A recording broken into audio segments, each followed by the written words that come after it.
지금 장해찬 전 최고위원의 얘기는 쉽게 얘기해서 한동훈 전 대표가 국민의힘이 중도로 나아가는 데 있어서 장애물입니다라고 지금 얘기를 하고 있거든요. 그래서 아까도 제가 말씀드렸다시피 지금 우리 당에는 다양한 스펙트럼이 넘지 않습니까? 이런 목소리 저런 목소리도 나오는 겁니다. 그런데 어떤 특정하게 어떤 상황을 놓고 콕 집어서 이야기하는 것은 저는 이게 당의 화합을 저해할 수 있다. 이런 부분이기 때문에 저는 어떤 부분에 있어서 좀 사과할 거는 사과하더라도 통합과 미래 비전을 가지고 국민 여러분께 다가서야지. 국힘 당무감사위 오늘 한동훈 당계 논란, 김종혁 징계 논의한다. 국민의힘이 오늘 한동훈 전 대표의 이른바 당원 게시판 논란에 대해서 그리고 김종혁 전 최고위원의 이른바 발언, 부적절 발언 논란 관련한 징계를 오늘 당무감사위를 열고 논의를 한다라는 거죠. 사실 이 당원 게시판 논란을 건드리면 이거 결국 내분으로 이어지는 거 아니야 라는 우려 때문에 밀어놓은 측면이 없잖아 있는데 결국 오늘 이 상자를 연다라는 겁니다. 근데 여기에 대해서 김대식 의원님, 사실 이 상자 판도라 상자다. 열면 진짜 두 쪽 난다라고 말씀하시는 분도 있긴 있거든요. 오늘 이 상자 열면 결론이 어떻게 날 거라고 보십니까?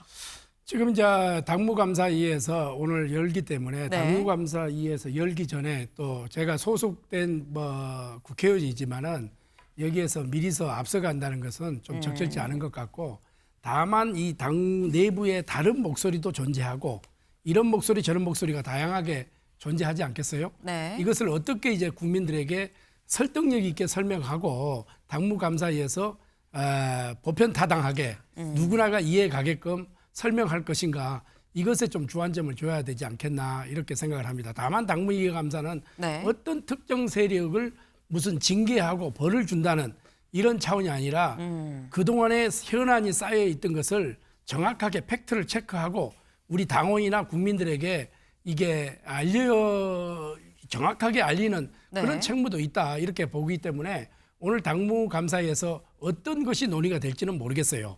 그러나 여러 가지 현안을 놓고 우리 국민과 당원들이 이해할 수 있는 이런 부분에 설명이 좀 있어야 되지 않을까, 저는 이렇게 생각을 합니다. 예. 꼭 이걸 다룬다고 해서 당이 두 쪽 나는 그런 상황으로만 볼 건 아니다. 논란이 있으니까 다 논의하고 털고 간다는 측면도 있을 거기 때문에 논의 과정을 좀 지켜보자라는 지금 그런 말씀이에요. 그런데 이 상황에 대해서 장해찬 전 최고위원, 이제 여의도 연구소 부원장으로 이제 취임을 했죠. 장해찬 전 최고위원은 이렇게 얘기를 했습니다. 잠깐 들어보실까요?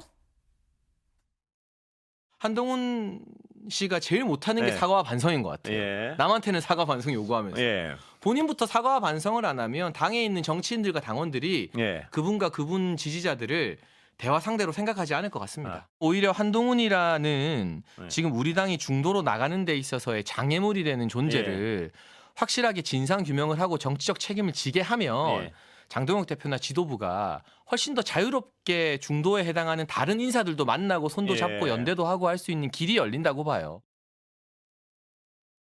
김대식 의원님, 지금 장해찬 전 최고위원의 얘기는 쉽게 얘기해서 한동훈 전 대표가 국민의힘이 중도로 나아가는 데 있어서 장애물입니다라고 지금 얘기를 하고 있거든요. 그래서 아까도 제가 말씀드렸다시피 지금 우리 당에는 다양한 스펙트럼이 넘지 않습니까? 이런 목소리 저런 목소리도 나오는 겁니다. 그런데 어떤 특정하게 어떤 상황을 놓고 콕 집어서 이야기하는 것은 저는 이게 당의 화합을 저해할 수 있다. 이런 부분이기 때문에 저는 어떤 부분에 있어서 좀 사과할 거는 사과하더라도 통합과 미래 비전을 가지고 국민 여러분께 다가서야지 이게 중도 확장이라든지 이런 부분이 있지 않겠어요? 그러니까 일부 언론에서 이쪽 이야기 듣고 저쪽 이야기 듣고 갈라치기가 이렇게 되니까 항상 우리 당에서 무슨 내분이 있는 것처럼 이렇게 비춰지지 않겠습니까? 그런 점과 또 이 장동혁 대표가 초선부터 다선 의원들까지 다양하게 지금 만나고 있거든요.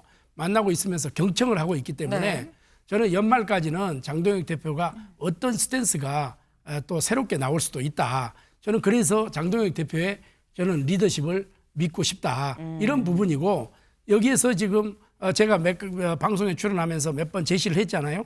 그래서 연말까지는 어떠한 메시지가 미래로 나아가는 메시지가 나올 것이다. 저는 확신을 하고 있습니다. 네.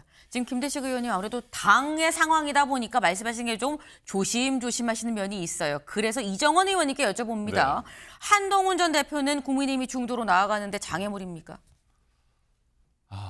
글쎄요, 제가 뭐 상대 당의 내부 갈등에 대해서 네. 저의 입장을 밝히는 것이 썩 적절해 보이지는 않습니다. 왈가왈부 말을 얹기는 좀 그렇습니다만 국민의힘의 내부 갈등이 이어지고 있습니다. 그리고 국민의힘 내부의 건설적인 비판도 차단되는 그런 상황들이 반복되고 있는데 이렇게 내부 비판이 차단되면서 국민의힘이 과거에 무너진 역사들이 있었는데 이게 되풀이되고 있다고 저는 판단합니다. 이명박 정권 때는 친박을 탄압하는 그런 사례가 있었습니다. 그리고 네. 박근혜 정권 때는 유승민 찍어내기가 있었고 윤석열 정권에서는 이준석, 한동훈 쫓아내기 이런 일들이 있었는데 지금 장동혁 대표 체제 안에서도 한동훈 대표에 대한 공격이 계속되고 있고 또 내부의 건전한 비판들이 차단되는 그런 상황이다. 그 정도로 말씀을 드릴 수 있을 것 같습니다. 네. 지금 뭐 자세하게 말하기 옆집 상황이라서 또 이게 애매한 부분이 있다. 우리 집 상황이라서 애매하다. 다들 애매해서 좀 명확하게 말씀을 못하고 계세요. 그래서 일단 이 당 내에서는 장해찬 전 최고위원은 친윤으로 지금 분류가 되죠. 친윤인 이 장해찬 전 최고위원 지금 여연 부원장은 한동훈 전 대표가 오히려 중도로 가는데 방해물이다라고 얘기를 하고 있는데 이번에 한동훈 전 대표의 당원 게시판 논란만 당무감사위에서 논의하는 게 아니죠. 또 하나 김종혁 전 최고위원의 이 발언에 대해서도 이거 부적절하다, 징계해야 되는 거 아니냐, 징계 안에 대해서도 논의를 할 예정입니다. 근데 어제 오후에 이 김종혁 전 최고위원이 직접 SNS에 글을 올렸어요. 여러 차례 내가 당무감사에 직접 출석을 하겠다고 했는데 날 안 부른다. 회의가 열린다는 것도 난 기자들한테 들었다. 불합리하고 비상식적인 결정이 혹여 나온다고 한다면 모든 정치적, 법적 대응을 하겠다라고 얘기를 했습니다. 여기서 말하는 법적 대응이라고 한다면 추측컨대 가처분 소송과 뭐 본안 소송이 보통 통상은 같이 들어가죠. 이 서 변호사님. 근데 가처분 소송을 제기를 한다고 하면 이 나올 결과에 대해서 법원에서 가처분 결과가 인용이 될 것이냐라는 거예요, 또. 사실 이 부분은 예측하기 상당히 힘든 것이 네. 아무리 법원에서의 그런 판단이라 하더라도 당내에 있었던 일에 대해서 그런 절차에 대해서 쉽게 그 위법 혹은 뭐 적정성을 판단하는 것이 쉽지는 않습니다. 그렇기 때문에 상황을 좀 지켜봐야 되긴 하겠습니다. 그래서 일단 김종혁 최고위원 같은 경우에는 추후에 징계 처분이 나왔을 때 말씀하신 것처럼 이제 효력 정지를 원하는 그런 가처분을 하거나 나아가서는 무효 소송까지도 진행을 해볼 수가 있을 것이고 그 과정에서 필요한 자신이 소명할 수 있는 그런 기회라든가 권리들이 보장되지 않았다라는 점 역시도 주장을 할 것이고 이 부분은 당연히 징계 과정이기 때문에 법원에서도 눈여겨보긴 할 것입니다만 가장 중요한 것은 결국 당내의 그런 규정이라든가 또 당내의 내부적인 의사 결정이기 때문에 법원 입장에서는 상당히 좀 신중하게 보고 판단을 할 것이다 이렇게 예측이 됩니다. 여기에 더해서 또 법적 대응은 사실은 정치적 대응도 한다고 얘기를 했죠. 김대식 의원님. 정치적 대응은 뭐가 될까요? 지금 그 당무를 가지고 네. 이제 법원까지 간다고 하는 것은 적절치 않습니다. 그래서 당무감사는 어떻게 보면은 징계를 위한 도구가 아니지 않습니까? 이게 사실을 정리하고 신뢰를 회복하는 어떻게 보면은 그런 과정이고 절차다. 그리고 우리 당원들에게 또 우리 국민들에게 우리 당의 이런 절차는 이렇게 간다.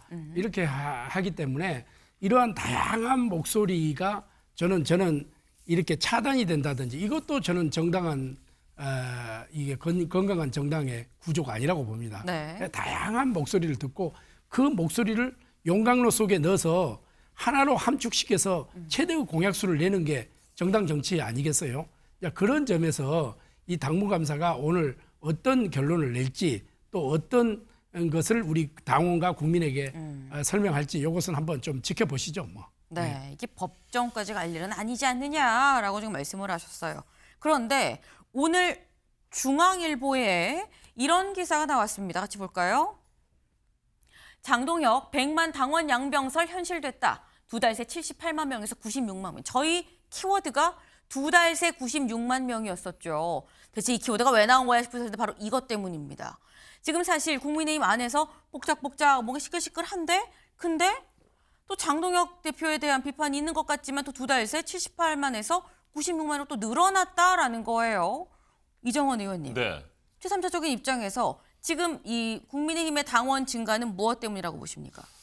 일단 내년에 지방선거가 있기 때문에 네. 뭐 당원 경선에 참여하는 당원들을 모집했을 가능성도 좀 있다고 보고 있고요. 무엇보다도 국민의힘이 제대로 국민들과 당원들의 지지를 받기 위해서 더 많은 노력들이 필요하다라고 관심을 가진 분들이 적극적으로 당원에 가입하고 있지 않나 생각이 듭니다. 지난해 12월 3일 절체절명의 위기로 대한민국을 몰아넣었던 비상계엄과 관련해서 장동혁 국민의힘은 제대로 사과도 하지 않았고 또 윤석열과의 절연도 만들어내지 못하고 있습니다. 그렇게 답답한 그런 국민의힘을 보면서 아마 많은 분들께서 적극적으로 목소리를 내겠다라고 하는 그런 신호가 아닐까 저는 그렇게 판단합니다.